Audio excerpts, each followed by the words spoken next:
Dear listeners, we would love to get to know you better.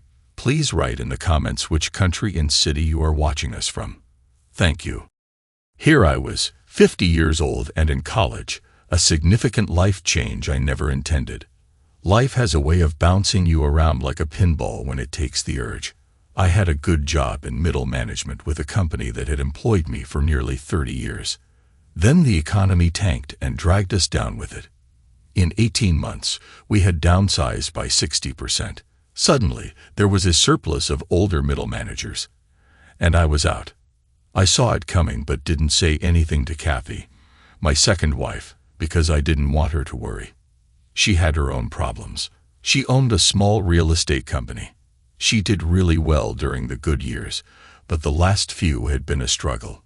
She averaged one sale every 2 months and told me that was a lot better than many of her competitors. When the axe fell, I wasn't surprised. The parachute wasn't gold, more like copper, but it was still more than I expected. I hung around until noon on my last day, mostly saying goodbye, until I couldn't take another handshake or hug. Despite being unemployed, we weren't in bad shape. The house was paid for, as were 2 of our cars, my motorcycle, and her sailboat.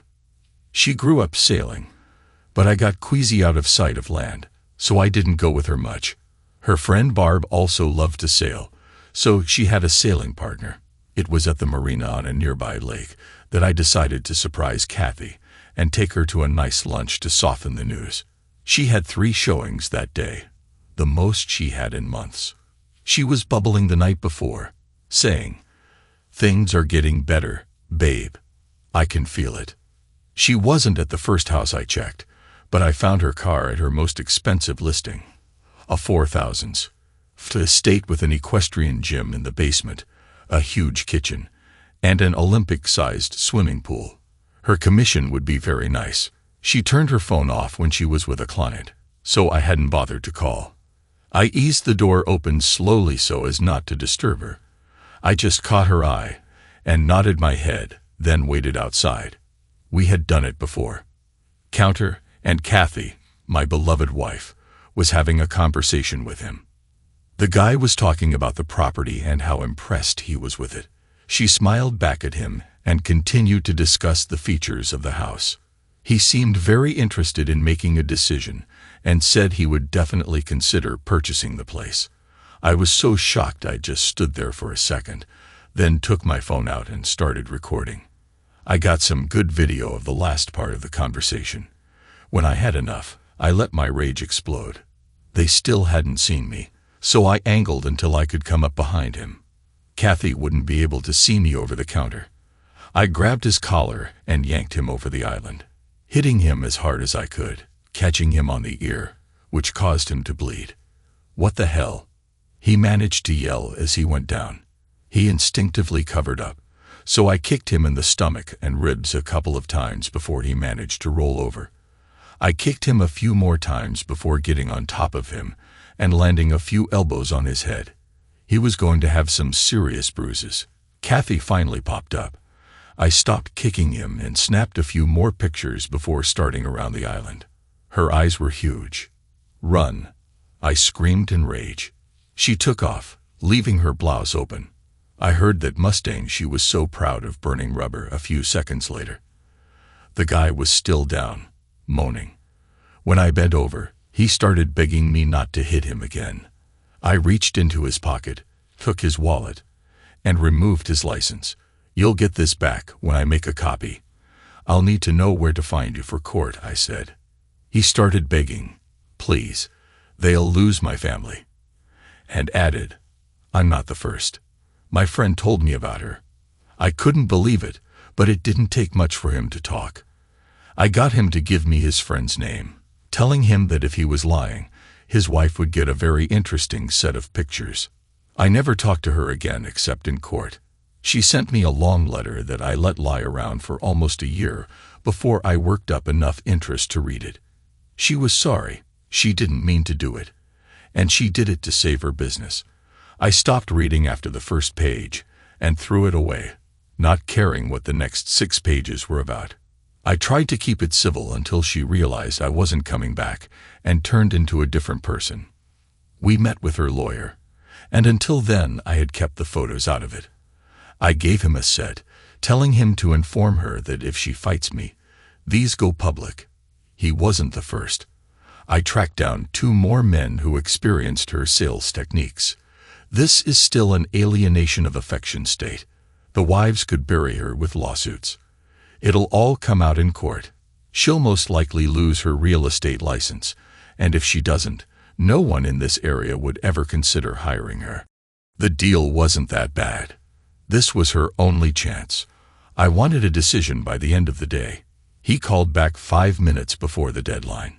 It was tough for her, but she really didn't have a choice. I would never live in my house again, so she had to buy me out or put it on the market. She nearly blew a gasket when I let her know that if it went up for sale, I refused to let her handle it. To top it off, she had to sell her sailboat and the Mustang to raise the money to buy my half. Despite keeping it quiet, rumors circulated, and she soon had a very hard time getting listings. Too bad. I moved away when the divorce was final.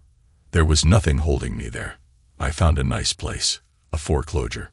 Thanks to Kathy, I knew a good bit about real estate and got a really good deal in a rural setting. It was a 3-bedroom house with 9 acres. There were several outbuildings, even a small barn. Way more than I needed, but such a good deal I couldn't resist. Besides, if I held it for a few years and decided to sell, I could probably make a nice profit. My employment counselor laid it out for me. This is an even tighter market than the one you moved away from, and your lack of a degree is holding you back. We have a program you should take advantage of. You've got enough credits from when you left college that you only need about 1.5 years to get your degree. It's been a while, so you'll have to audit a few classes, but you could still be done in less than 2 years. The program pays for the books and tuition, and you still get full benefits. What did I have to lose? I went to a community college that had a deal with a university where I could take their classes and still get a 4-year degree.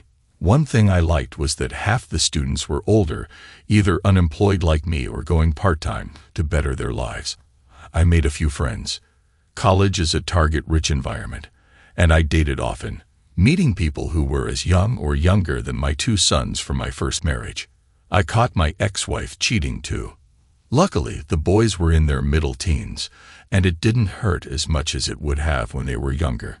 She moved halfway across the country, and I only saw them during the summer and winter holidays, but we still had a good relationship. I was having a good time but wasn't looking for another life partner. Been there, done that twice. Done with it. I needed 1 more semester to get my degree, and was taking some fairly advanced classes. I was in a workshop designed to encourage small businesses. It would be good for me. I was leaning toward some type of franchise, as the idea of being my own boss appealed to me. We had gone over the material, and our final assignment was to create and market our own fictional business. Our instructor put together 2-person teams, trying to match people who were least likely to have anything in common, claiming it heightened creativity. My partner was a fashion major, about 20 years old, smart enough, but lacking any real-world experience. We eyed each other warily.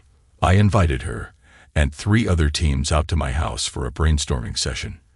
The instructor encouraged it, saying it would expand our horizons. I ordered pizza, and we shared ideas until our heads hurt, but we still hadn't come up with anything of real merit, so we stopped trying. It was a Friday night, so we began drinking in earnest. I took the keys away. A couple of spouses showed up to pick up their less-than-sober partners, and I tried to get the rest situated. Gail, my partner, hadn't had a lot to drink, so she helped me. Between air mattresses, the fold-out couch, and the 2 spare bedrooms, we had everything situated, and we sat down for a second. While I was listening to her give me some fashion history, she said, "It's all about exposure and branding. You're probably old enough to remember members-only jackets.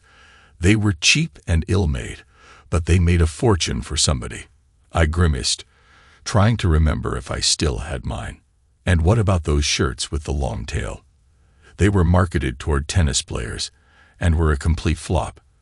They were about to be discontinued until a professional golfer wore one that a friend had given him. Suddenly, they were very popular. She sighed. It's all about finding the right niche and a good marketing strategy.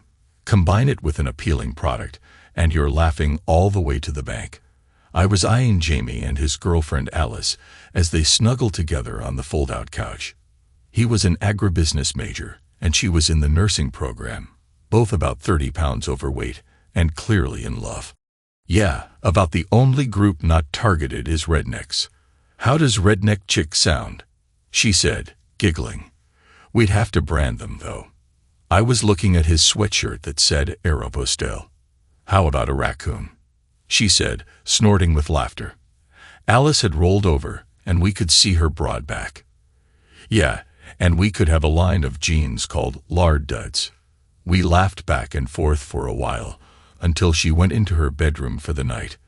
The first thing I thought of when I woke up was the conversation from the night before. I had our fake business idea.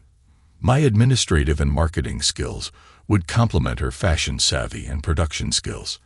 I made a pot of coffee, and Gail helped me with breakfast. Soon the ones fit to eat a meal were up, while the others drank coffee and juice, moaning about their hangovers. I asked Gail to stay behind when everyone left and outline my idea. She grinned broadly. I've been thinking along the same lines. She designed a logo of a cute raccoon and showed it to me. I frowned. Something's missing. I got it. I yelled a few minutes later. She needs wings. After all, it's Air Raccoon. She agreed, making adjustments, and it looked much better. She designed the Lard Duds logo with the letters shaped like two large cheeks in pink. It would be small and on the right rear pocket. We had the design, the business plan, and the marketing strategy. It was time to implement. I thought the product had real possibilities. Gail had no money, but she had talent. She would be in charge of the actual manufacturing, while I could handle everything else. I asked her one night after we were done working, Gail, you know what would look better than the computer graphics? A real product. What do we need to accomplish that? She obviously had been thinking about it too. For the shirts and caps, we would need a professional programmable monogram machine. How much would that cost? I asked. Depending on the amount of thread it can handle and the speed it operates at, you could spend tens of thousands. Melco and Brother make really good machines in the mid-price range, going from $7,000 to $15,000 new. You can look around and get a good used one for half that, especially if you find someone going out of business and trying to unload equipment. Wow, that's a bit more than I thought, I said. Still, it would give us a reasonable starting point. Gail, I have a proposition for you. Let's really do it. I have some money I'd be willing to spend to start us up. You handle design and manufacturing, and I'll handle everything else. Think about it. She did, for about 30 seconds. I got a lawyer, told him what I wanted, what I thought was fair, and turned him loose. He called us into a meeting and laid it out for us. The company name would be Redneck Chick Clothing Company, and Air Raccoon was trademarked to me. Gail got the Lard Duds trademark. Since I was putting up all the money and paying the bills until we turned a profit, I got 65%, and Gail got 35%. She didn't like the split but came around and signed, knowing full well I could replace her and own it all. We got lucky and found a used Melco machine. The owner was desperate to sell, and we picked it up for $4,000 instead of the $12,000 new price. Having it delivered to my garage, we paid a company representative to come in for a one-day training seminar, hinting that if this worked out, we might buy more. Gail was like a kid at Christmas. We went out and bought 6 dozen assorted t-shirts, 3 dozen men's and 3 dozen women's. The men's were black and dark red, while the women's were pink, yellow, and light gray, all sizes large to 3X. We also bought 2 dozen black and white men's hats and 2 dozen for the women in pink or white. It took her half a day to program our logo through trial and error, but it came out exactly like we wanted. Soon, all 16 needles were working, creating our design.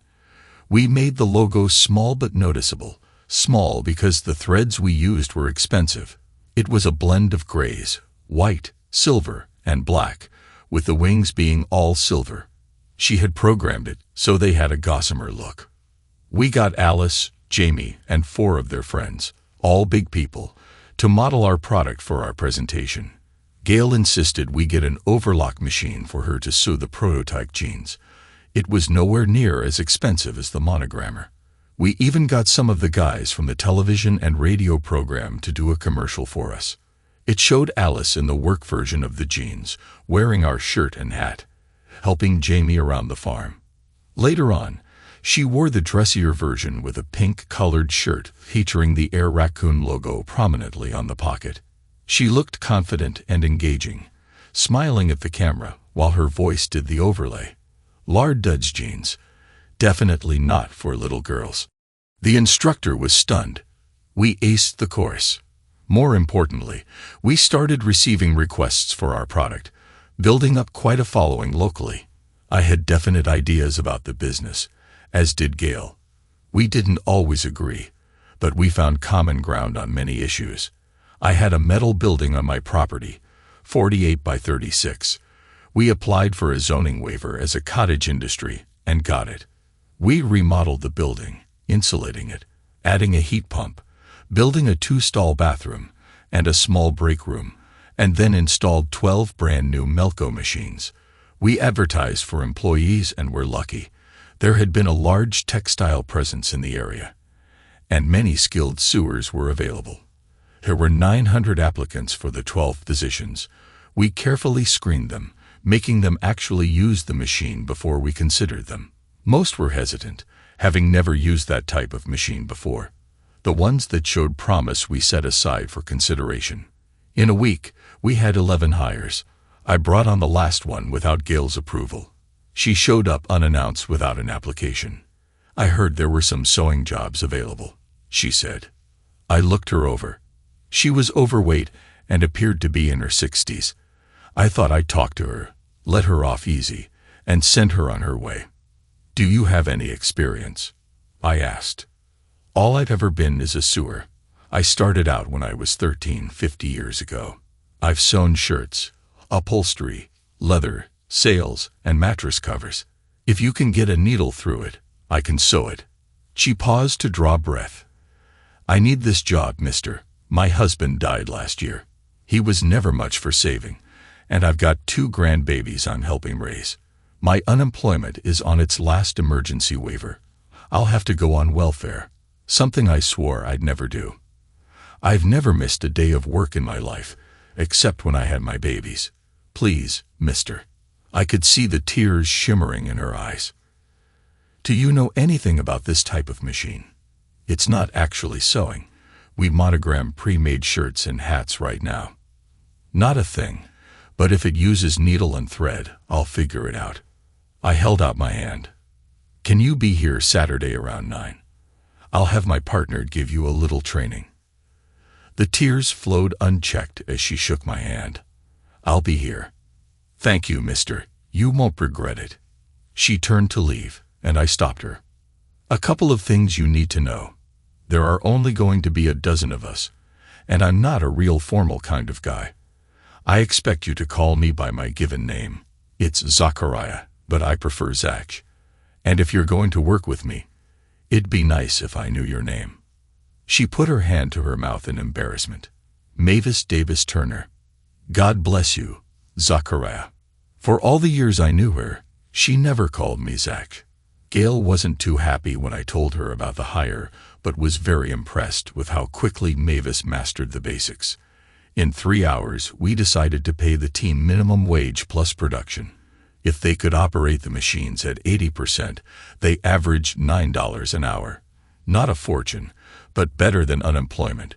We were too small to offer insurance right now, but I worked out a deal that allowed them 4 doctor visits a year for $20, plus up to 3 generic prescriptions paid for. I knew it wasn't much, but I at least made an effort. The women seemed to appreciate it. Most were middle-aged relics of the textile trade. Mavis became the unofficial floor manager, acting as a grandmother and cheerleader. The first thing I had each employee do was make a shirt in all 5 colors with their names monogrammed on them. That became the uniform. Monday was red, Tuesday was blue, and so on. They appreciated it and became walking billboards in the community. They worked 9 hours a day from Monday through Thursday and 4 hours on Friday. If we were behind, which was almost all the time, they could work all day on Friday, but never on Saturday. Most took advantage of the overtime, unless they had family commitments. Employees received a party on their birthday and could take a day off with pay or opt for extra money. We always made sure to give them a nice gift. Mavis got a 19-inch flat screen with a Blu-ray player and a year of Netflix paid for. She was so grateful that she cried for an hour before she finally gave up and went home.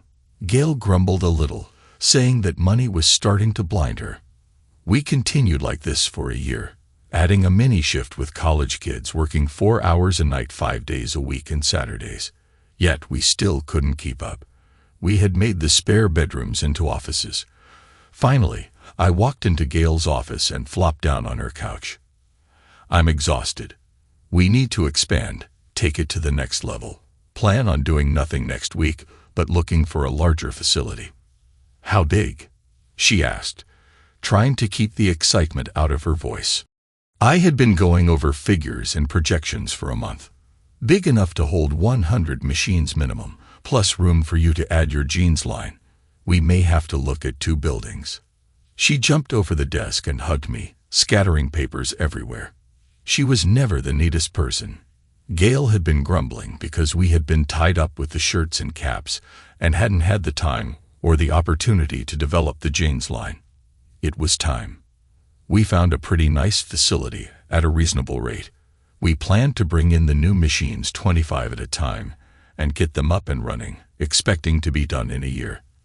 There was a smaller building nearby within walking distance that we leased. Gail shopped for overlock sewing machines. She planned to start with 20 and go from there. The operation had gotten too big for us. We were working 16-hour days and making mistakes. We needed a plant manager, a production manager, an office manager, an HR department, a controller, and an in-house accountant to keep costs under control. We ran ads in the paper and trade magazines. Our original group heard about the expansion and got nervous. They liked the informal setting and didn't want to change. I didn't either. I trusted them and wanted to use them as our experimental shop.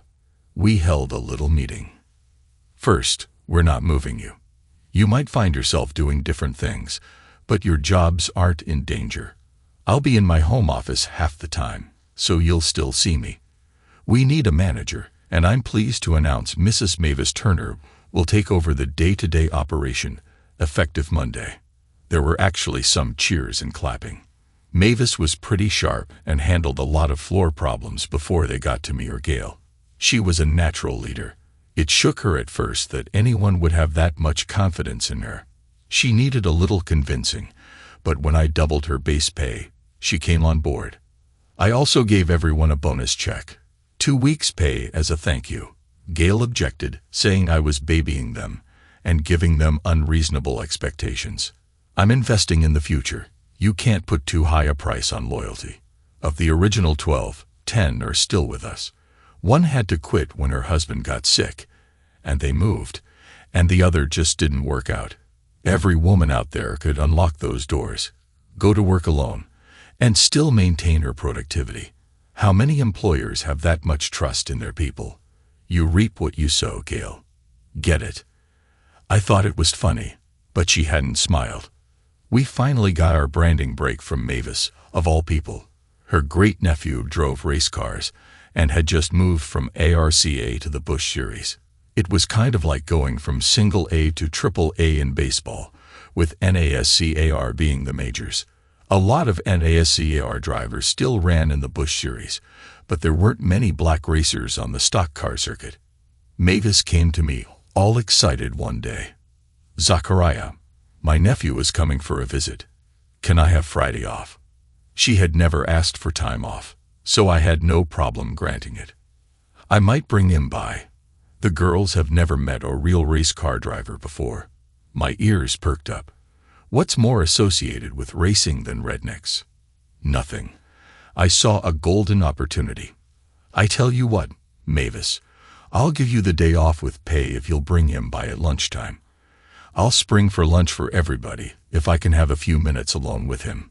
That suited her just fine. I went back into the office and did a search. He was an excellent driver with a good record on and off the track. Married with one child, and I was pleased to see his wife was a little on the plus side. Mavis brought him in, bursting with pride. He was personable, had everyone smiling, posed for endless photos, and laughed and joked while he ate lunch, making a dozen dedicated fans that day. I finally got him alone in my office. How'd you get into racing? My dad was a shade tree mechanic who ran the dirt track, some as a driver. Pretty good too, but he liked making cars go fast more than driving them. I started out at 10, racing go-karts. When I was 15, I was driving on dirt tracks in little 4-cylinder cars. Not to brag, but I was good. I graduated to the ARCA series, and this season I'll be in the Busch series, running with the big dogs. Impressive, resume. How do you think you'll do? If the sponsorship comes through, I should do all right. We're operating on a shoestring right now. I sat back and grinned. All right, let's stop dancing around. My company is in the same phase of life as you. Getting better, but not quite there yet. Send me some figures. Let me see how much it's going to cost us to paint a raccoon on your car. In the meantime, how about doing some ads for us? You and your wife. We'll pay you the going rate your popularity warrants as endorsers. If the sponsorship thing happens, we can work that into the contract. Think about it. Talk to your people, and let me know. Regardless, good luck on your season. I wasn't in over my head and knew it. We had gotten too big too fast. I dropped around to see my old professor, the one who started me on this path. He was happy to see me, and even had me come to one of his classes so he could tote me as one of his success stories. It was kind of embarrassing. Later, over coffee, I hit him with why I came. Is it true you're retiring after this semester? Yes, I'll miss it, but I put my time in. I'll take my retirement and look around, maybe do some consulting work. I grinned at him. No, you won't. You'll be taking your new job as vice president in charge of development at the redneck chic clothing company. He sat, coffee halfway to his lips, in shock. Are you serious? You bet I am. I need help with your contacts in the academic and business world. You're perfect for this job. I want you to put together a team as soon as possible. We'll talk later, but I'm sure Gail and I can make it appropriate. I had talked to Gail, and she was on board with it. Then again, she was so consumed with the jeans factory setup that she would have agreed to just about anything. We got lucky with a few employees. My oldest son had just gotten downsized, and he was an accountant by training. I offered him the job of controller, and he jumped at the chance. He soon arrived with his new bride, who was 4 months pregnant. They hadn't told me. She needed a job, so I hired her as my personal assistant. I leased a house for them out of my personal accounts as a signing bonus for a year. I was hoping by then they would be ready to buy. Gail brought a woman by to talk to me. It was her aunt, a very attractive woman, 46 but looking 36, with long black hair and dark, smoky eyes. She was tall at 5'7", and you could tell she worked out regularly. The only way to describe her was professional, yet stylishly dressed. I realized Gail was still talking and tuned back in, even though she is my aunt. I just nodded, and Gail smiled, apparently indicating I had just hired her as office manager. You won't be sorry, she said, shaking my hand. I hope not. Even if she wasn't very competent, it would at least add to the team. I know, sexist pig, get over it. I had to look at the resume she had shoved into my hand just before she left. Her name was Amaryllis. Apparently, her mother was a big Flower fan. There was a note saying she preferred to be called Amy and that she was very skilled. We got my youngest son to join us. He had a degree in materials management and warehousing. We hadn't needed a warehouse yet because as soon as the product was finished, it was shipped, but new, bigger things were coming. We held a meeting with Gail, Amy, Ralph, my old professor, Barry, our lawyer, Greg, my oldest son, and Jerry, my youngest. This was the team that was going to take us national. There was a lot of ground to cover, and a chain of command had to be established. We decided I would be CEO. Gail would be vice president in charge of the jeans division, and Ralph would be managing director of the t-shirt plant, among other things. Greg and Amy would head the office staff, and Jerry would look into streamlining our handling of material and any warehouse issues we might have in the future. Debbie, Greg's wife, a pretty smart cookie in her own right, would assist me on my expansion projects. Salaries were hashed out. Ralph, Gail, and I would get company cars and a few minor perks. There would be no ownership options, but there would be profit sharing. It was a bit rough, but I was sure over the coming months we could tweak it. Where was all this money coming from? We couldn't get the product out fast enough. Our first 25 machines came online, and we were actually ahead of schedule for about 4 days. We didn't have a plant manager yet, but I brought one of the women from the original group in to head the section. Betty wasn't Mavis, but she was fair and kept efficiency up. I gave her the same pay I had given Mavis. Barry was after us to incorporate and maybe go public in a few years. I wasn't keen on the idea. One of the things I hated about our business was that we didn't actually make the shirts. They were decent quality but foreign made and leaked completely. We had been having a little trouble with the suppliers. Jerry came to see me. "Pop, how do you feel about using foreign-made shirts? It sucks, but what can I do about it?" His eyes were gleaming. "You can make your own. There are empty factories all over the country, especially in the South. There are still a lot of workers around with the necessary skills. They may be a bit on the older side, but that could work for us. There are all kinds of government incentives to hire older workers. Think about it." I did, for about 30 seconds. "If I'm guessing right, you've got everything researched already. Get me a hard cost analysis, and we'll put it to a vote." We looked at the numbers. It would cost about 75 cents more per shirt to make them. Gail said no immediately. Barry didn't think it was a good idea, but both sons and Amy thought it was worth looking into. Ralph was ambivalent, but then decided we could work the Made in America angle and agreed. Debbie had just had her child, my first granddaughter, a month before. She was destined to be the most beautiful girl on the planet. I had her picture on my desk. It kept Debbie from making the trip, so I took Jerry and Amy. Gail didn't want to go. Too busy. I loved the area. It was rural but 40 miles from the biggest city in the state. I was saddened by the rows of empty buildings, once bustling manufacturing centers. The unemployment rate was staggering. The county, state, and federal governments were offering grants and incentives to lure us there. We had already visited 2 states, and nothing appealed to me more than this area. We found one mid-sized building that was perfect. It was a shirt factory back in the 90s, and some of the equipment was still in the building. It was outdated and would have to be replaced, but it spoke of history. We brought our findings back, and Gail fought tooth and nail. "We need to concentrate on our core business. You know, our profits would almost double if we were to move the operation to China. Something we need to consider." I was furious. "It's not just about the money. This company will never move out of the country. It's a pride thing." It steamed her, but I still owned 65%, so there wasn't a lot she could do. Jerry brought up another point I hadn't considered while I was having dinner with his family. "You know, even though they'll be sewn here, the fabric will still come from China."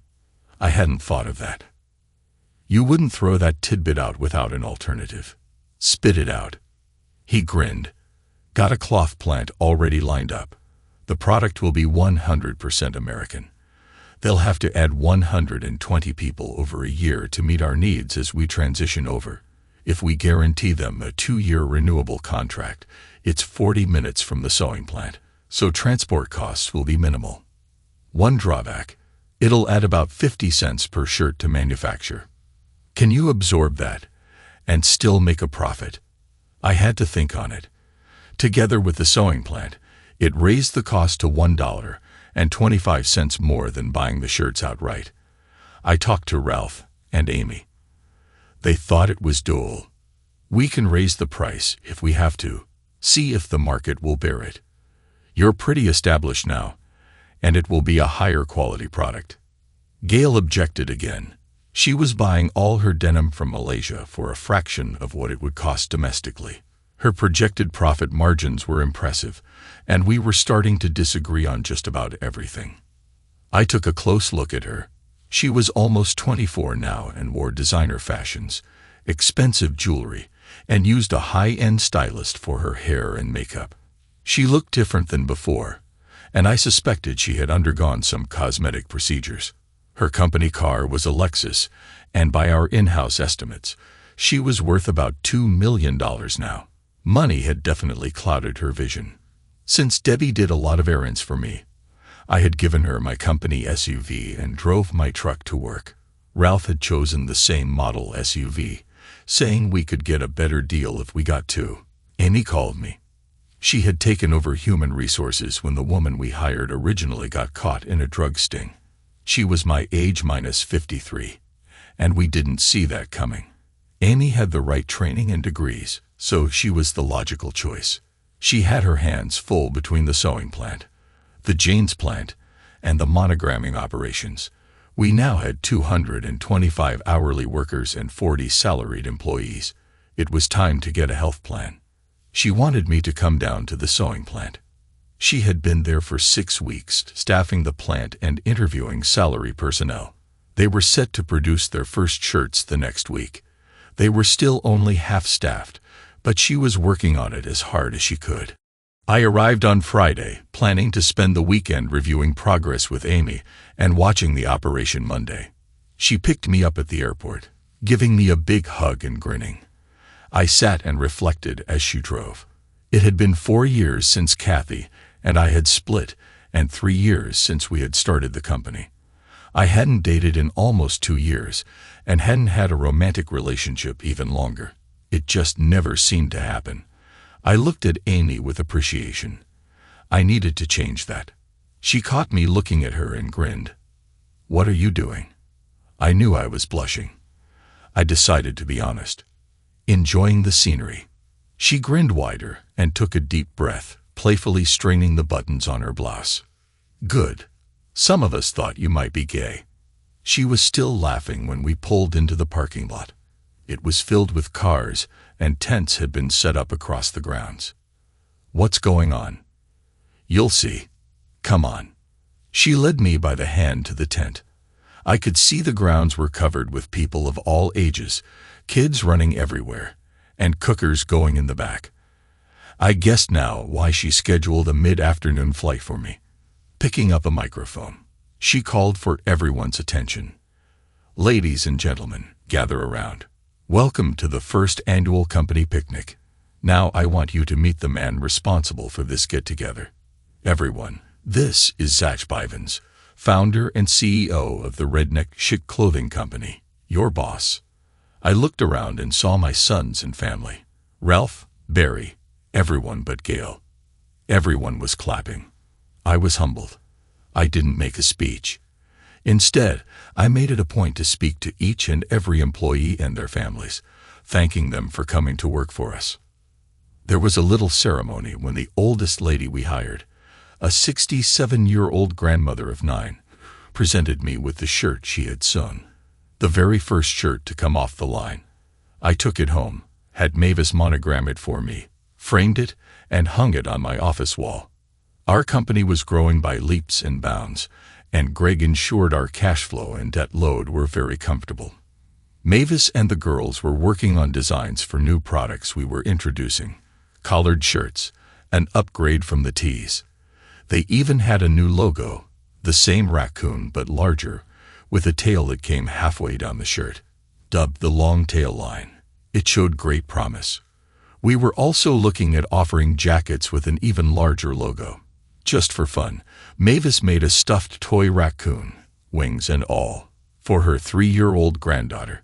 I saw it one Friday afternoon when I had reached my stress limit and decided to take half a day off. Rare for me.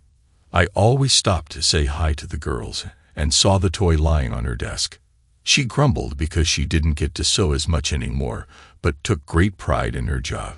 She had turned 65 the month before, and I asked when she planned on retiring.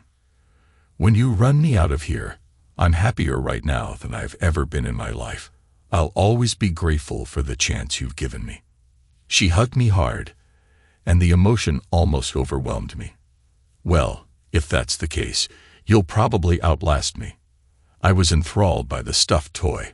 I had Mavis make one for my new granddaughter. It became her favorite toy. She slept with it until she was 5, and then retired it to a shelf, refusing to get rid of it. She even made one for me that I kept on my desk at work. I looked at it off and on for about a year before the idea that had been nibbling at my consciousness finally gelled. You couldn't find a company that made stuffed animals in the US anymore. They were mostly Chinese manufactured. I put Jerry on it. A month later, he came back with a plan. There was a small building near the shirt factory, and he had lined up the specialized equipment used at a good price. I told him to run with it. It took 5 months to set the place up. It only had 14 employees to start. The old machines weren't very fast, but made a high-quality product. Gail had a fit, thinking it was a waste of money. The jeans had taken off, and she was producing at capacity on 2 shifts, adding equipment and sewers until she didn't have any more room in her building. To keep the peace, I had Barry set it up so the stuffed animal plant was completely autonomous, owned solely by me, and manufacturing under the license of Redneck Chic. That seemed to placate her. Since Mavis designed the stuffed animal, I gave her 25 cents for every toy sold. The quarterly checks were almost as much as her salary. I hardly saw Gail now, except for staff meetings. She had her office at the jeans plant, and spent most of her time there. Greg told me she had a new boyfriend, and it looked serious. He didn't think much of him. We worked out a deal with Will Turner and his wife to do some endorsements for us. His racing career was doing well, and he had won 2 races so far. I really liked his wife. She was open and friendly. She was a bit reluctant at first. You're admittedly marketing towards rednecks. Do you really think a black couple is a good choice? I laughed. You've never met a black redneck. Racing is racing, and everybody loves a winner. You're perfect, the wife of a race car driver and a plus-size woman. That's the market we target. We sent her several pairs of jeans and a dozen shirts and caps. She called back the next week. I'm sold. They fit great. They're American-made, and they're good quality. What do you want me to do?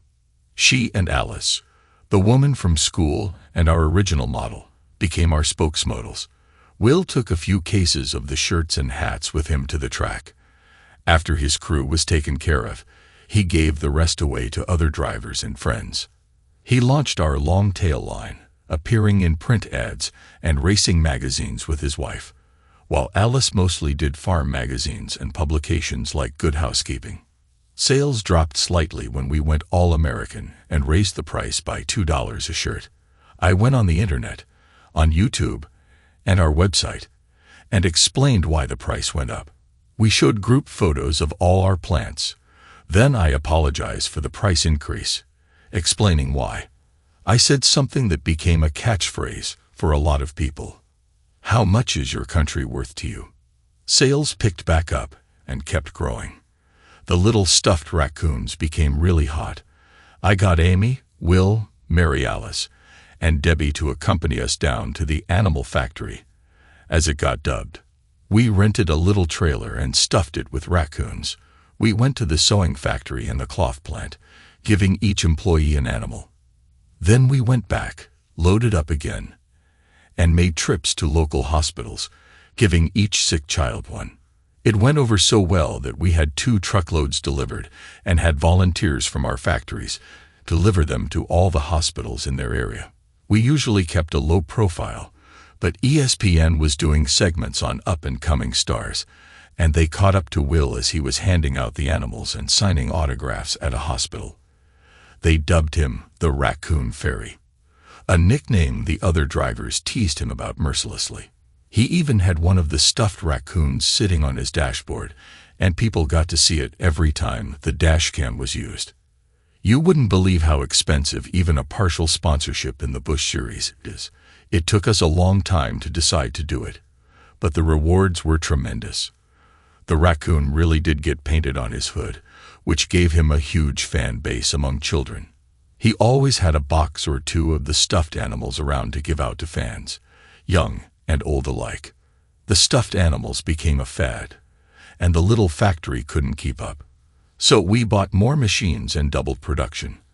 Our company was outgrowing us again, and I was back to 16-hour days, no social life to speak of, and a lot of stress. It came to a head when I collapsed after a week of less than 4 hours of sleep each night. My doctor gave me a hard time. You need to exercise and relax. What good is being rich to you if you're dead? I have some words I want you to integrate into your vocabulary. Exercise, relaxation, delegation. You're working your way up to a heart attack or stroke if you keep going. The boys, Debbie and Jerry's girlfriend, Maria, were in the room with me later. Ralph, Barry, and Amy were waiting to get in. I had a feeling Maria was prime daughter-in-law material, and about all Jerry could get out while she was around was "yes, dear." I loved it. Debbie and Maria raked me over the coals. Debbie told me I needed to live at least long enough to meet my grandson, due in 6.5 months. Maria whispered in my ear that he wouldn't be the only new arrival in the next 7 months, holding up her hand to show me the ring. You've got a lot to live for, old man. They talked it over and decided what I needed was a woman, specifically a wife. Someone who'll keep you alive long enough to nag you to death, was how they put it. Amy was peeking in by then, so they left the room. Ralph and Barry gave me a hard time about lying down on the job and told me in no uncertain terms I was allowed to work half days after 2 weeks off for the indefinite future. What really surprised me was the way Amy acted, crying all over me. You're in a hole. Think about how many people depend on you. It was all I could do to keep the management of the shirt plant from coming up here. I had to stop most of the locals from flooding the waiting rooms. Mavis is out there and refuses to go home until she sees you. You have no idea what you mean to these people. If she wanted to shame me, she succeeded. Mavis hugged me so hard I almost lost my breath, crying like a baby. I had to swear on the lives of my grandchildren, present and to come, that I would take care of myself. Amy put a note for me on all the bulletin boards asking them not to send any more flowers. The room was full, and I was sending the overflow to the children's ward. They kept me 3 days. I went by the office after I got discharged, and production stopped instantly. I don't think I've ever been hugged so much. Not surprising, since 80% of our workforce was female. Amy decided I wasn't smart or capable enough to take care of myself, so she and Mavis worked out a schedule. I would work until lunchtime at the office, and then go home to rest and relax. Mavis would pop in every hour or so to make sure I wasn't working. Amy got into the habit of eating lunch with me to make sure you actually eat something healthy. My double Whopper addiction was well documented, but I could sneak one in every week or so if they weren't watching too closely.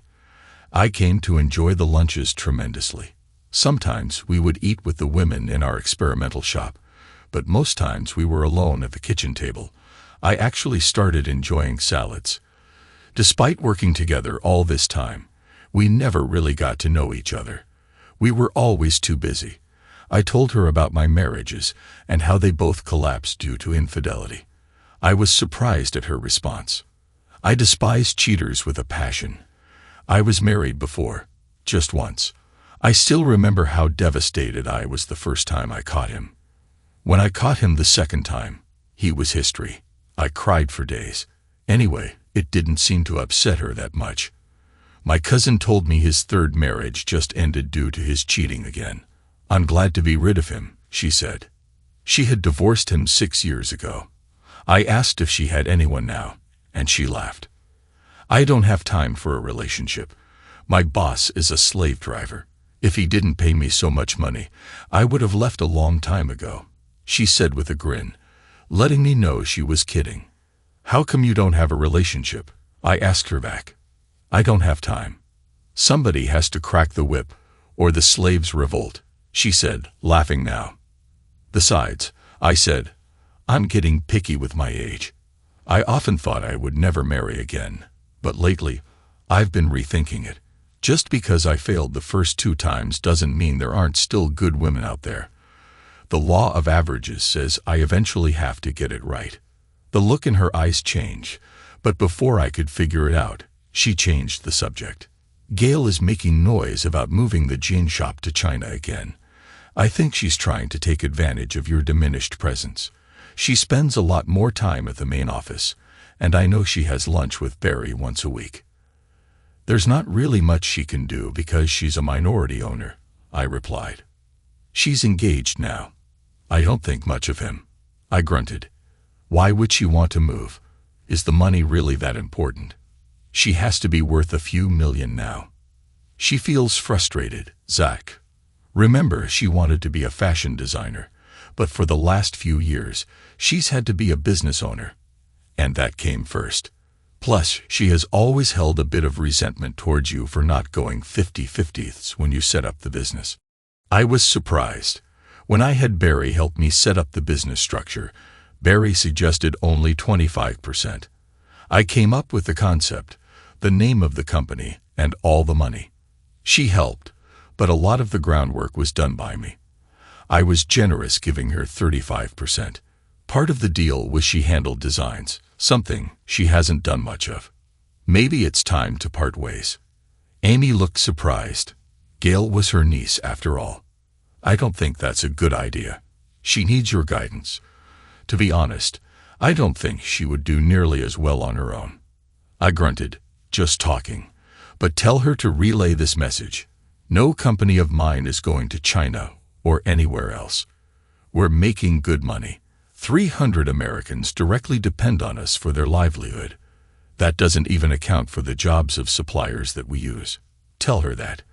But if she pushes it, you need to do what's best for the company. She was holding my hand by then, and I was surprised how good it felt. She realized what she was doing and released her grip, sliding back a bit. We promoted Jerry to help handle day-to-day operations. Ralph took over some of my duties. Since I was on half-days and couldn't keep Debbie busy, she became his assistant. I knew something was off when Greg called and told me he wanted me to come by for lunch Sunday. Maria and Debbie were both getting heavier. Debbie was 7.5 months along, and Maria, 5.5. The Bivens clan was really starting to band together. Maria, of course, had come to work with us. She was invaluable with our Hispanic workers. She was the floor manager in charge of 25 workers, and her production was always higher than the other 3 sections, a source of great pride to her. It was a solemn meal. I held out for as long as I could. All right, what the hell has got you guys looking like somebody ran over your dog? Somebody better start talking. The girls got up and left, leaving me with the boys. They hemmed and hawed before finally coming out with what was on their minds. Dad, Mom is in bad shape. She got downsized and caught her new husband cheating. She's a wreck. Her house is in foreclosure. Can we help her? I eyed them, not liking what I was thinking to help. Greg took the lead.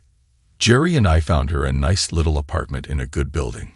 We'll pay for the first year, including utilities. Jerry is putting her on his phone plan. He paused for a breath, and Jerry jumped in. She needs a job, Dad, something to occupy her and give her some money. She needs to be able to stand on her own in a year. I really didn't like where this was going. I suppose you boys got a plan for her being gainfully employed. Spit it out. Gail needs a new assistant. Her old one quit the other day. didn't say why, and refused an exit interview with Amy. Everybody knows what a challenge Gail can be. We figure with her being your ex-wife and our mother, she'd be a little more polite. It works out well for all of us. Plus, she'd be in the factory most of the time. You'll never see her, except maybe for weekly staff meetings. It would mean a lot to us. This sucked. Rosalind was my first wife. Hell, I was over her. I'd gotten married and divorced again since I had been with her, and I still didn't need old wounds opened. But she was their mother, and she did need help. They were literally holding their breath.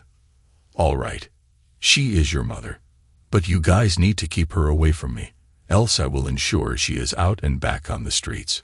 So we'll go along with the deal for now, but I want to make sure she understands that and stays away from me. They were both smiling.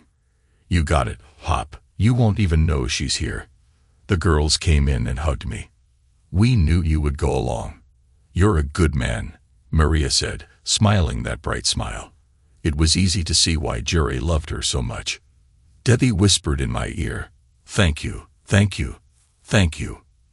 At one point, they wanted to move her in with us. We both knew how that would end. Debbie didn't like Rosalind much, never had, and never bothered to hide it. It made me love her more. I told Amy about it at lunch Tuesday.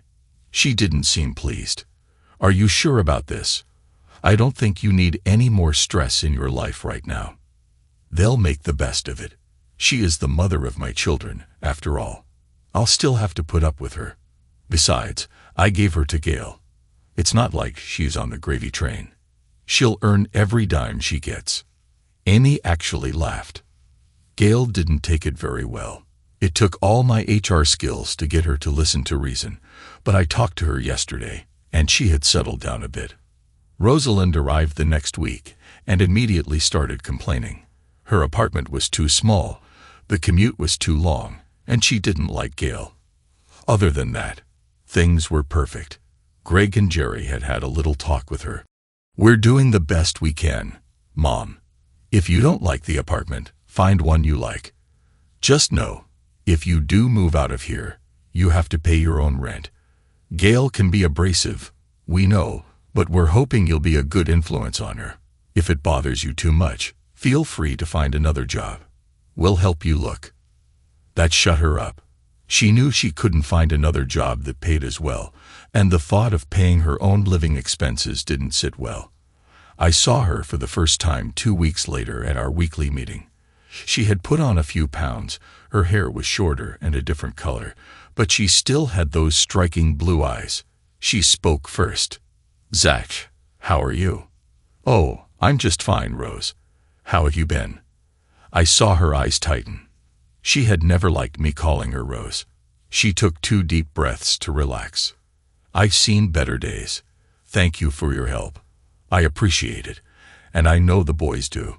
So how do you like being a business owner?" "Quite a bit different from what we envisioned all those years ago. Then again, I didn't expect to have a crowd of grandkids either. I can't wait to see our grandsons." I actually smiled.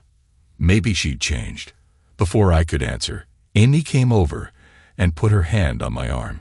Something went on between them. Some mental tension I couldn't quite understand. I wasn't sure I wanted to. "Time to start the meeting, Zach. Don't let it run too long. I want to try that new Mexican place on 5th for lunch." Rosalind sat, and I saw her tense up. I tried to diffuse the situation. "She's right. Time to get down to business. I'll talk to you Sunday over lunch at Jerry's house." When I said that, Amy gripped my arm a lot tighter. I don't think she realized it. Now, being a man, I am, of course, clueless when it comes to women, but experience had taught me a little. Was Amy jealous? Why would she be? Definitely food for thought. She caught me looking at her a few times over lunch. "What? Do I have food on my blouse?" "No. I have a few questions, mostly non-business. We still contribute to the GU Center, don't we? If we do, can you get me 2 tickets to see Jersey Boys? I've always wanted to see it, and this is supposed to be the best touring company in America." She thought for a minute. "I'm sure I could arrange something." "Great. Now for a business question. If I take, say, an employee as a date, what kind of trouble could I get in? She stopped eating and stared at me with a concerned expression on her face. I wouldn't advise it. If you have a relationship with an employee and it ends badly, you could open yourself up to all kinds of litigation. Don't fish in the company pond. Zach. I tried my best to look sad. Too bad. I was really hoping you'd go with me. I know how much you enjoy musicals. Never mind. Then, she actually choked on her tea. When she recovered, she saw me grinning. Ha! What's going to happen is you will pick me up at 6, and we're going to a really nice restaurant that I will pick. Then, strictly as two officers of a corporation that helps fund the center, we will attend the performance just to show our support. This will be a public relations function for your business, and will in no way be considered a date. Do you understand? So, I take it that's a yes. Of course. Now eat your lunch, and if you touch that salt shaker, I'll be hard-pressed to applaud Friday with a broken hand. I sent her flowers Friday morning. The card read, "In appreciation of a loyal employee. Strictly business, of course." Debbie got wind of the flowers and was in my office within 45 minutes. "So, Amy? Flowers? You romantic dog." I tried to brush it off. "Just a gesture of appreciation. Don't make a big deal out of it." She was about to say something when Maria came charging into the office. She looked at Debbie, who nodded. Then she turned to me, grinning. "Well, Pop, just thought I'd tell you, don't try to get hold of her. She took a half-day of vacation. So did I. So did Maria. We're all going for a spa treatment followed by a little shopping. You better appreciate this." I held up my hands. "Now, just a minute." Maria cut me off. "Give it up, Pop. I shouldn't tell you this, but she's had feelings for you for about a year. She nearly collapsed when you got sick. Men really are clueless, and I've seen you look at her when she's not looking. You want her just as bad." Debbie jumped back in. "Don't you dare screw this up. If you do, lunch will be served very cold on Sunday. Whether you know it or not, you need her, and she needs you. We could use a new mother-in-law. The one we have now is not that great." I gave up. "Anything else I need to know?" Maria looked at her watch. "Yeah. Greg and Jerry will be by in about 20 minutes to take you shopping. When was the last time you got a new suit? Come on, Pop. You'll like the results. And I know you plan to drive your truck. Big no-no. The limo will pick you up at 6. Good thing you're rich. This date is going to cost you a bundle. You're welcome. Dan. Parents are so hard to raise, aren't they?" she said, trying to hold in the laughter. "Yes, but they're so cute at that age, aren't they?" Greg and Jerry caught the last of the conversation, and my office rang with laughter from everyone but me. I just glowered. "Give it up, Pop. Make life easy on all of us. Now let's get you a new suit that actually looks like it came from this decade." I sat in the back of the limo, feeling like a 15-year-old being driven by his mom to his first date. I was way out of practice. Normally a pretty self-possessed person, I felt completely out of my element. I had never been to her house and admired the groomed lawn and carefully placed flower beds. It looked neat, attractive, and beautiful. When she opened the door, I knew I should have said something, but all I could do was gawk. She wore a perfect little black dress that was conservative yet classy. It molded to her figure elegantly, and her hair was styled perfectly. She let me squirm for a couple of minutes before blushing. "For God's sake, Zach, say something." Knowing honesty was the best policy, I finally managed to blur out, "You're so beautiful." She flushed deeply, then giggled. "Thank you. I'm glad to know the efforts of your daughters-in-law weren't in vain. I feel like a princess." I finally recovered. "They just got upgraded in the will. I'll say it again. You're beautiful. Now, princess, your carriage awaits." She wrapped a shawl over her shoulders and linked her arm through mine, and we were off.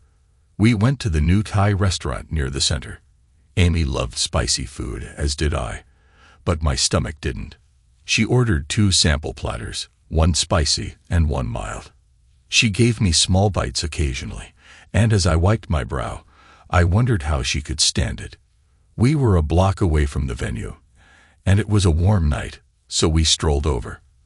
I was getting very used to the feel of her hand on my arm. The performance was very good. We were in a box, some of the best seats in the house. Her hand was in mine, and I don't think she let go the whole performance. "Thank you so much for tonight. I really loved the show," she said. "I was sad to see it end too," I admitted. She stopped dead on the sidewalk. "Who said it was over? I plan on keeping you out past your bedtime. If you're very nice and very lucky, I may tuck you in." I flushed red again, and she laughed. Boy, did I like that sound. She gave an address to the driver, and in due course, he delivered us to a club that catered to our age. They had a Beatles tribute band playing. Quite good. They even wore the suits and had the iconic hairstyles. "Order us a pitcher of something light, darling," she said. "Excuse me for just a second while I powder my nose." She came back 5 minutes later, her hair down for the first time I had ever seen it. I couldn't believe how long it was. We sipped our drinks and listened to the band while she seemed a bit restless in her seat. I wasn't great at dancing, but I wanted to please her. Want to dance.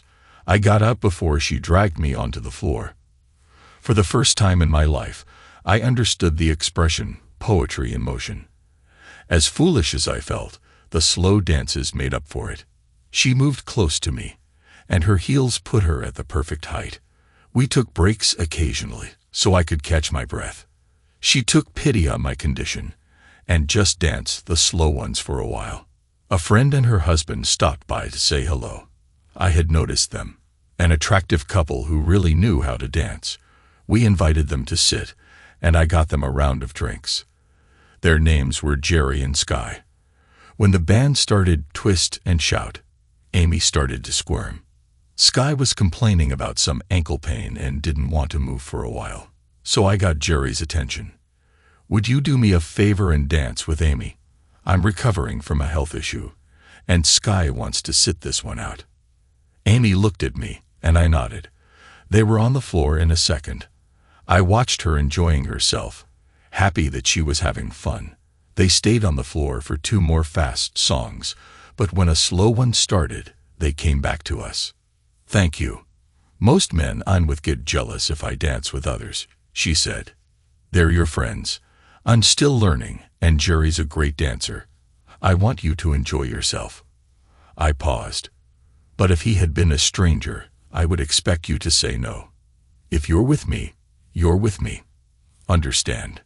She giggled in my ear. "I'm with you, honey." Well, that could be interpreted in many ways. We had coffee with them when the club closed, and I praised their dancing skills. Sky smiled and handed me a card. "We own a dance studio." Before we left, we were signed up for lessons. "I don't think you need lessons," I told her in the limo. "I used to be a part-time instructor when I was younger. It can't hurt to brush up on my skills. Plus, if you're with the same partner all the time, it makes you both better. It'll get you in shape, and it beats the heck out of bowling." I didn't mess things up on the way home. After I walked her to her door, I got several very nice goodnight kisses. It was enough for now. Of course, I got the 3rd-degree sundae before Rose arrived. There were a lot of ooh and ah from the girls. The guys just wanted to know if I had a good time. Their wives playfully pummeled them while laughing. Rose came in and saw the smiles. Well, it's nice to see everyone smiling. Anything special to spark it. Jerry laughed. Pop went on his first date in over 2 years. Apparently, he had a really good time. It was a little white lie, and everyone knew it, but nobody corrected it. For some reason, Rosalind didn't find it funny, and her presence put a damper on the proceedings for a while. It only lightened up when Ash, their 2-year-old, woke up from her nap. Debbie brought her in, still clutching her raccoon toy, her comfort object. Rosalind commented on how cute Ashley was and how the toy looked familiar. It's our company logo, Mom, Jerry explained. We manufacture them at a facility near our shirt factory. We sell them online and in certain retailers that carry a lot of our clothing. We've sold quite a few. She rolled her eyes. Great, something else to swell your coffers. This offended Jerry greatly. The toy line was his project, and he was proud of it. Well, Mom, so far, we've sold over 500,000 at a profit of $1.50 each. It isn't part of Pop's other businesses. It's a standalone charitable foundation. Every dime after expenses goes to the Wounded Warrior Foundation to help disabled veterans resume a normal life. They build ramps, make houses handicap-friendly, pay for guide dogs, private counseling, anything that can make it easier for them to live normal lives. I wish he hadn't told her that. We didn't do it for publicity. We did it because we wanted to. Jerry's best friend lost both legs to an IED in Afghanistan, and it shook Jerry to see how hard his life was. He came to me to see if we could help, and we built ramps for his house. It got me thinking. I really didn't need the money as much as they did. Gail had insisted I make it a separate business, so she wasn't losing anything. Bob, his friend, went to school and finished his accounting degree, and we hired him the day he graduated. Part of his duties was to oversee the donations. I liked him, but he made me nervous, not because of his disabilities, but because he kept thanking me. Rosalind was suitably chastised and apologized. All told, it wasn't a bad afternoon, compared to, say, a root canal. Monday morning, I got an email with a detailed list of functions I would be attending to represent the company. It looked like my Fridays and Saturdays were going to be tied up for a while. I was still going home at lunchtime. I liked it and was seriously considering making it permanent.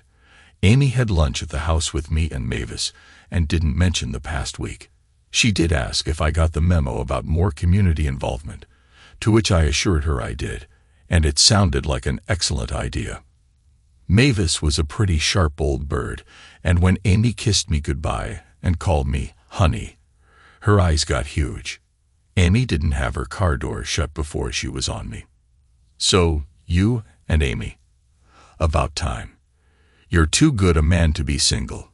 You need someone to love you, and she does. I held up my hands. Whoa, we're just friends. Nobody has marriage in mind. She just looked at me with her hands on her hips. Aha, if you say so. Well, when this wedding that nobody is talking about happens, I expect to be sitting on the groom's side of the church. I just looked at her as she walked back to the shop, smiling. Mavis told me she and the girls were working on something, but they would only tell me when it was ready. She made sure Annie was with me Friday at lunch. I knew something was in the wind. They had been whispering and giggling for days. Mavis asked me to come into the shop after lunch. All the girls were grinning when we came in. You told us to experiment, and we did, said Mavis. Get ready for a fashion show. Bring them out, girls. It was mostly grandchildren, ranging from 8 months old to 6 years, all wearing bright clothes with our logo. I had often thought about launching a children's line, but never had the time to develop it. Mavis beat me to it. I was really impressed. When I looked closely at the logo on the jumper of the 8-month-old, I noticed it was wearing a diaper. One 6-year-old had a dress on that featured a mother raccoon with 4 juveniles behind her. Debbie was there with Ashley, who had on a little pair of red overalls, with 2 raccoon heads sticking out of the bib. Baby Raccoon was introduced on the internet with a limited run, and we sold out in 2 weeks. Everyone was happy. Except Gail. She stormed into my house while Amy and I were having lunch. I'm supposed to be the designer here, she ranted. We sat there with our mouths hanging open. I tried to be reasonable. Nobody is undermining you here, Gail. If you remember, I asked you 2 years ago about a kids' line. You wanted to concentrate on your fashion line. You got it up and running. Now design to your heart's content. She ranted a little more and then stormed back out. We looked at each other. She's losing it, said Amy. That husband of hers is spending money they don't have on foolish things, and she doesn't know how to say no. He knows she has millions, but he doesn't understand the difference between working millions and spending millions. To top it off, he talked her out of a prenup. I sat up straight, my feet hitting the floor. Is she insane? There's a clause in our partnership agreement stating that if either of us marries, their spouse has to stay away from the business, which was for her own protection. What was she thinking? I knew that Barry was going to have a field day with this. Things progressed nicely between Amy and me.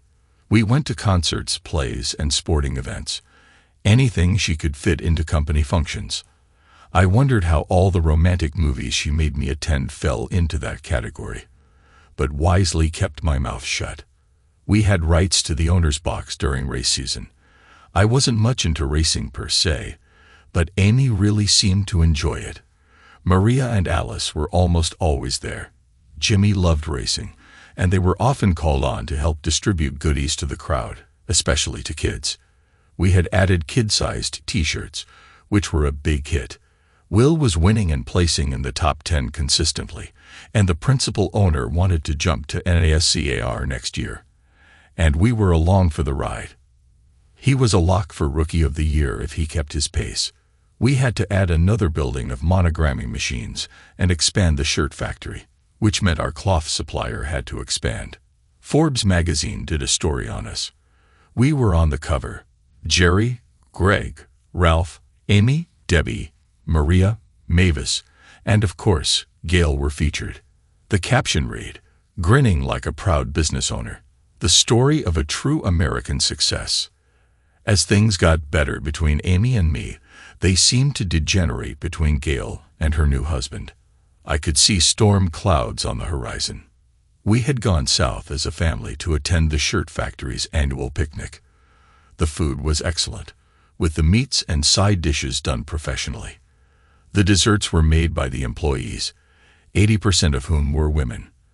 The competition was fierce, with desserts divided into categories: cakes, pies, cookies, brownies, and another for anything stray that didn't fit anywhere else, like refrigerated items.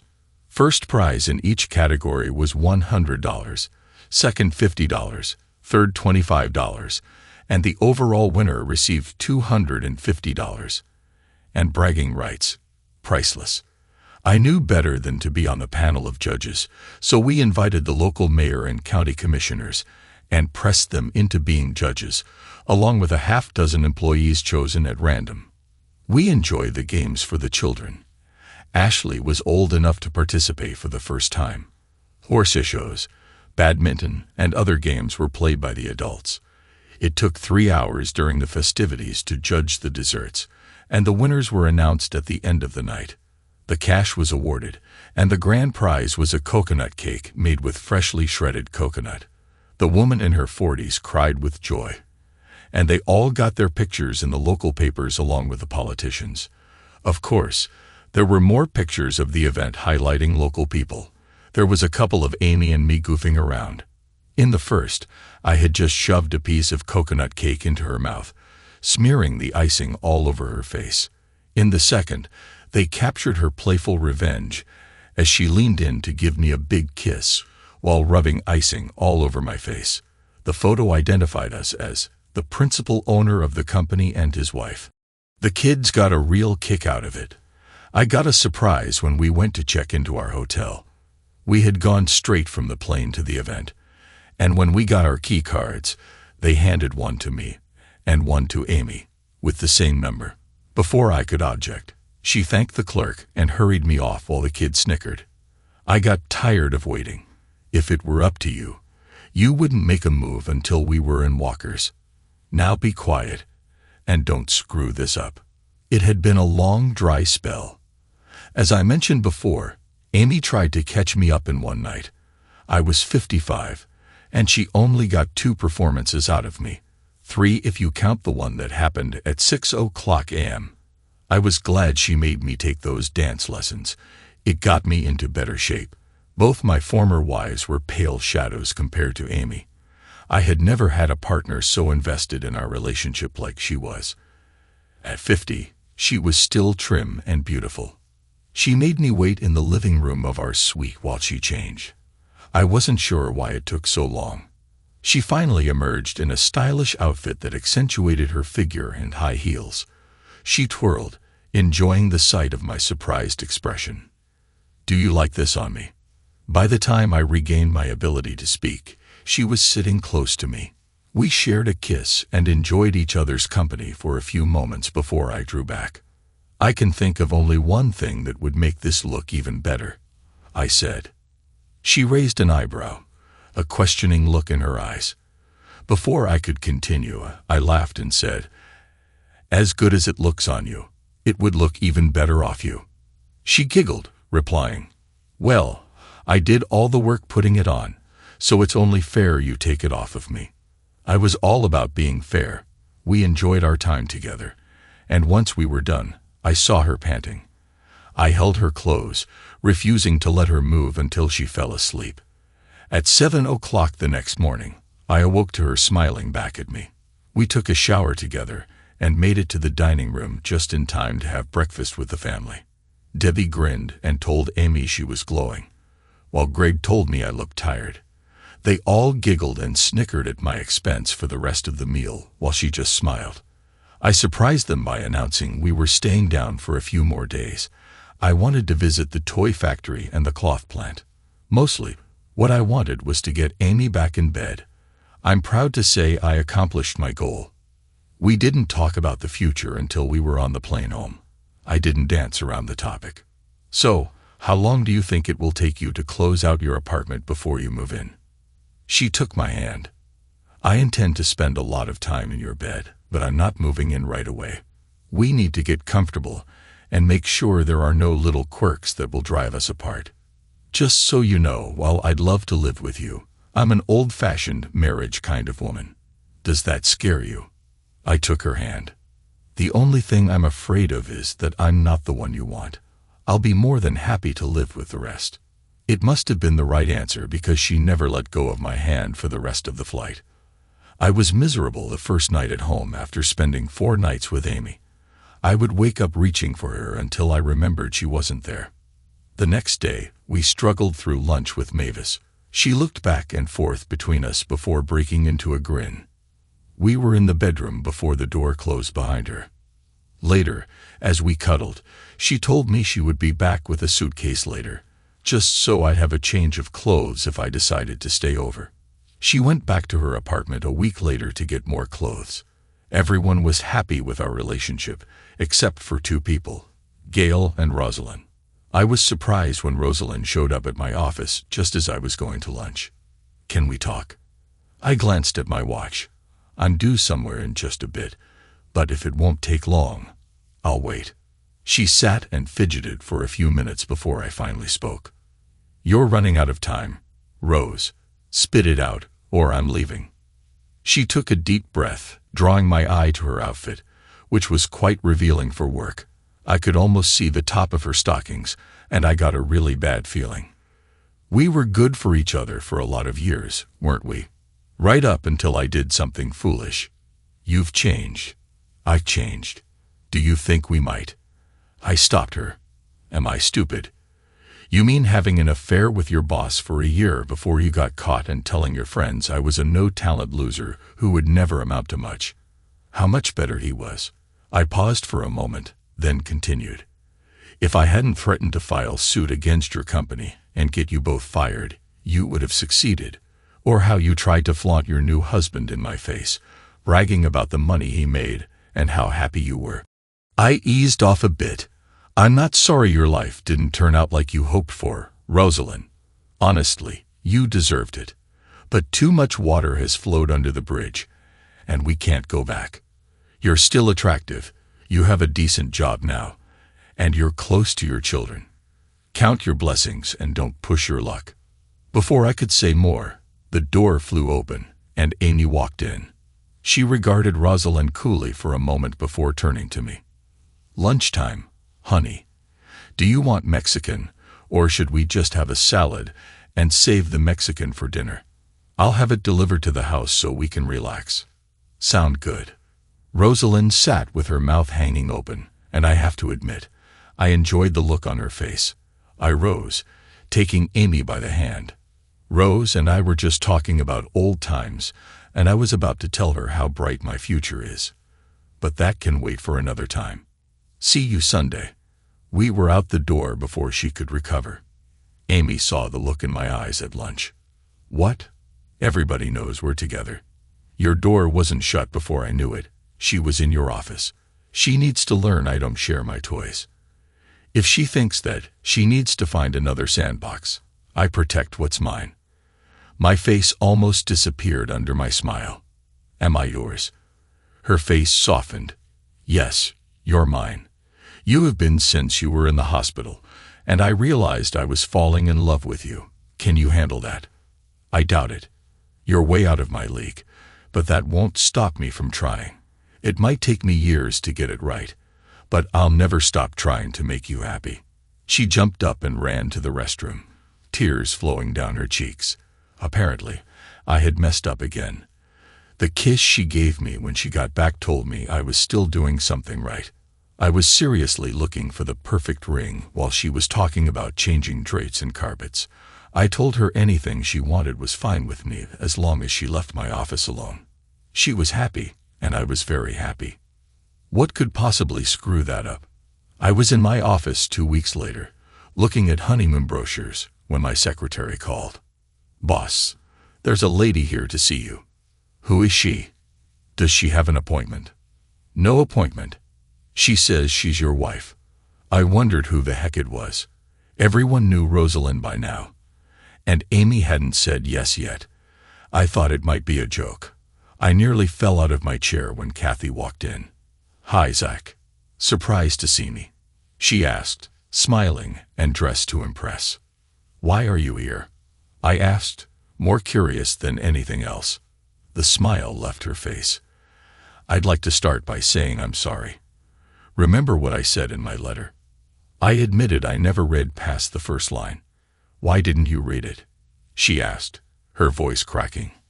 I decided to be honest. Because I was in too much pain. After Rosalind, when I found you. It made me believe in love again. For 6 years, I thought you were mine alone. Then I find out you've been doing things for profit for almost a year. For what? To make your sale and get your commission. You know what a lot of people call a woman who does that. She struggled to hold her temper. Whatever she wanted, she must have wanted it badly. I decided to keep the conversation brief. What do you want, Kathy? She hung her head and broke. I sold the house to keep my business going. But I lost it anyway.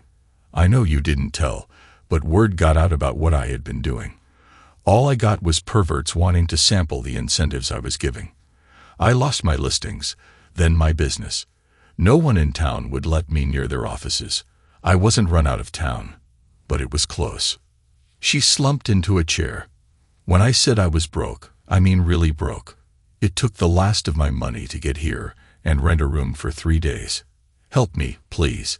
If I ever meant anything to you, I don't want much, and I won't stay here. But I need enough to last a few months. I've got a friend on the West Coast who said she could maybe find me a physician.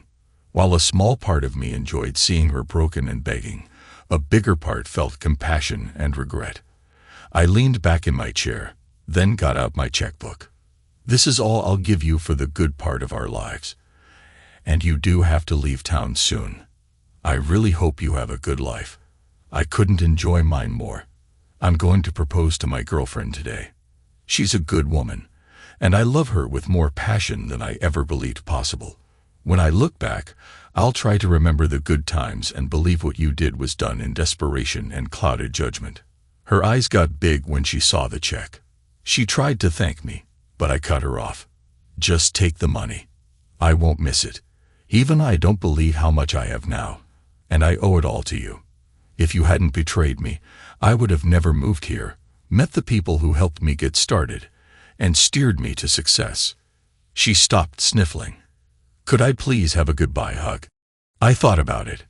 No, don't make me explain why. You wouldn't like it.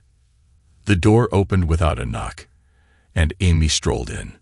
Hi, honey. I just need. She saw Kathy. Sorry, Honey, it can wait. I caught her hand as she turned. No, it won't. Miss Myers, I made her take back her maiden name, was just leaving. I turned my hand on Amy's waist. Good luck, Miss Myers, on your future endeavors. Please excuse me. My secretary will show you out. I walked out with Amy, enjoying the look on her face. I never saw Kathy again. We turned a corner, and Amy playfully pushed me against the wall, covering my face with passionate kisses. I know who she was, she said. I started explaining, but she put her hand on my lips. Hush, if you don't know by now, I can be really jealous. You're mine, and I don't like trespassers, especially ex-wives. I shook my head. Now goodbye. You must know I have spies everywhere. I trust you completely, honey, but you're a sucker for a sob story. You're too good a man. Thank God you've got me to keep you on the straight and narrow. Now you have something you want to ask me. Well, it wasn't the way I had envisioned it, but I dropped to one knee and pulled out the ring from my pocket. People were walking by. Secretaries and assistants on their way to lunch. Floor managers bringing paperwork in. They all stopped and stared. As you pointed out, I would be lost without you. I think I need a bit more close supervision, and the only way I can get it is to have you with me always. Amy, love of my life. It took me 2 tries to get it right, but I believe I'm now with the woman I was destined to find. Please, baby, marry me. It wasn't the romantic speech I wanted, but I made my point. I think everyone in the hall held their breath as she knelt down to my level. Yes, it was plain, simple, and the word I wanted most to hear in my life. People clapped and cheered, but neither of us cared. We stayed on the floor, sharing the kiss for almost 5 minutes, long enough for the kids to come thundering down the hall. Maria and Debbie pulled Amy up, and they were in a 3-way hug, dancing around in a circle. The boys just stood grinning. Quit smirking and help an old man up, I told them. They pulled me to my feet, and the girls grabbed me while Amy hugged Jerry and Greg. It was all over in about 40 minutes. Mavis called me an hour later. Remember, I sit on your side of the church. I wish I could have seen her face. You're not going to do a lot of sitting. My parents have passed, so you'll have the position of mother of the groom. She couldn't talk anymore, so she hung up. The date was set, and Amy was in my house full time. We had a long talk about the future. I think I'm going to retire. The boys have come along nicely, and Ralph will still be there to guide them. They'll stay CEO, but I'll only step in when they're deadlocked or need advice. If you retire, you retire. All right. Please, honey. She smirked, like I'm going to let you wander around on your own. You'll have a new full-time job, watching over me. Everyone was happy about the engagement except for Gail. She wasn't happy about anything lately. She finally put a halt to her husband's spending ways. She told him he needed to get a job if he wanted play money. He had stopped working the day after they married. He went into a rage and left, pulling every dime he could get his hands on from their accounts. Then he sued for divorce, wanting alimony and half her part of the company. Barry brought up the partnership and corporation paperwork that plainly excluded the business from community property. It was a gray area, but Barry told him plainly he would drag it out for years and that he would be paying his own fees until then if he couldn't get a lawyer to take it on contingency. Barry had a good reputation, and lawyers were leery. In the end, Gail had to pay him $1.5 million to get him to go away. The drawback was that she didn't have the money. She came up to the house and had lunch with Amy and me. I want out of the company. I want to take the Jen's company and the brand. The rest you'll own free and clear. Can we work something out?